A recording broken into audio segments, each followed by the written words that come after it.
நேரு அவர்கள் வந்து பேசாமல் போனது என்பது தவறுதான். துறை ரீதியாக அந்த அமைச்சர் வந்து பேசி இருக்க வேண்டும். நான் மொத்தமாவே திமுக இதுல தவறு செய்திருச்சுன்னு நான் சொல்றேன். அதுல என்ன நேரு தவறு செய்துட்டாரு, இவர் தவறு செய்துட்டாரு. ஆனா இந்த பிரச்சனை எப்படி மாறுச்சுன்னா சேகர்பாபுவினுடைய குரலால் மாறுச்சு. சேகர்பாபுவினுடைய அந்த அதிகார திமிரினுடைய குரல் இருக்குல்ல, அது திமுகவை டேமேஜ் பண்ணிடுச்சுன்னு நான் சொல்றேன்.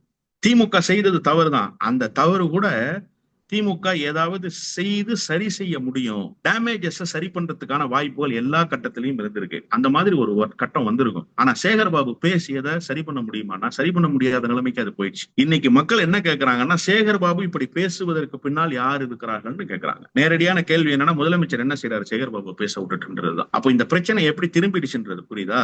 எனவே இந்த விவகாரத்தில் திமுகவுக்கு ஒரு பின்னடைவு ஏற்பட்டிருக்கிறது என்பது யதார்த்தமான உண்மைதான். ஆனா நேற்றைக்கு முதலமைச்சர் இவ்வளவு திட்டங்களை அறிவிச்சிருக்கிறார்ல, இதுதான் திமுகவினுடைய தன்மைன்னு சொல்றேன். நீங்க அதிமுகவாக உங்களை மாற்றிக்கொள்ளாதீர்கள். அதிமுகவிலிருந்து வருபவர்களை உள்வாங்கிக் கொள்ளுங்கள்.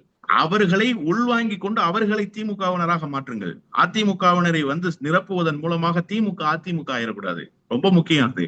அதிமுகவினர் திமுகவாக மாற வேண்டுமே தவிர அதிமுகவினர் வருகையின் மூலமாக திமுக அதிமுக ஆகிவிடக்கூடாது.